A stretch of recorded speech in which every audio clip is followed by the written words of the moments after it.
One thing to note is I remember watching Megaforce and Super Megaforce when it aired, and for years after that I thought the biggest issue for that series was the acting.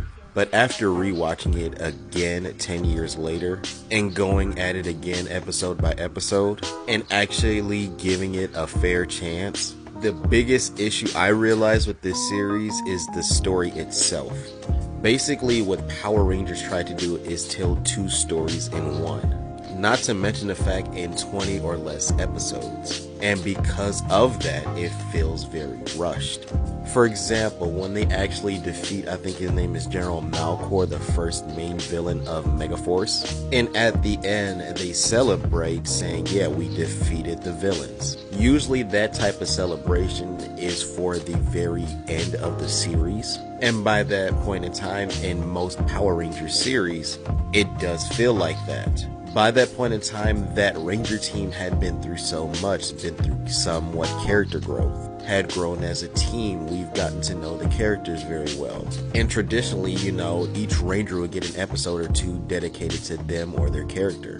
In Megaforce, we barely get that or don't even get that at all. And then somewhat in the beginning, you start to see the rivalry build between Troy and Creepox. Again, usually stuff like that is built towards, let's say, the middle of the series, where the Red Ranger has to overcome this big obstacle before they go up against the main villain. In Megaforce, it felt so forced and fake. And not only that, very rushed. And then especially in Megaforce, it feels like the story doesn't know what it wants to be.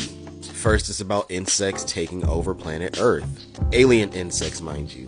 Then it suddenly turns into a story about pollution, especially when we get the introduction of Robo Knight.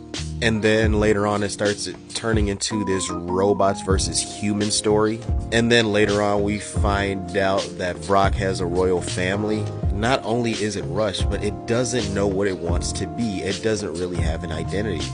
And then it doesn't get any better in Super Megaforce, because then that series just becomes what Ranger teams we can turn into really quickly. Not only that, hey, let's introduce these Sentai only teams. And with no proper introduction, then hey, Ranger teams that never been seen on Earth before. And I will say the only good thing about Super Megaforce as far as the story is the Vrock two-parter. That's the only part of where the Rangers defeat the villains where it actually feels naturally good and actually satisfying. Honestly, if Power Rangers would have skipped Samurai and gave Megaforce its own 40 episodes, and same with Super Megaforce, I guarantee it would have probably improved and fixed a lot of the issues. But now it's on to Power Rangers Dino Charge and Dino Supercharge.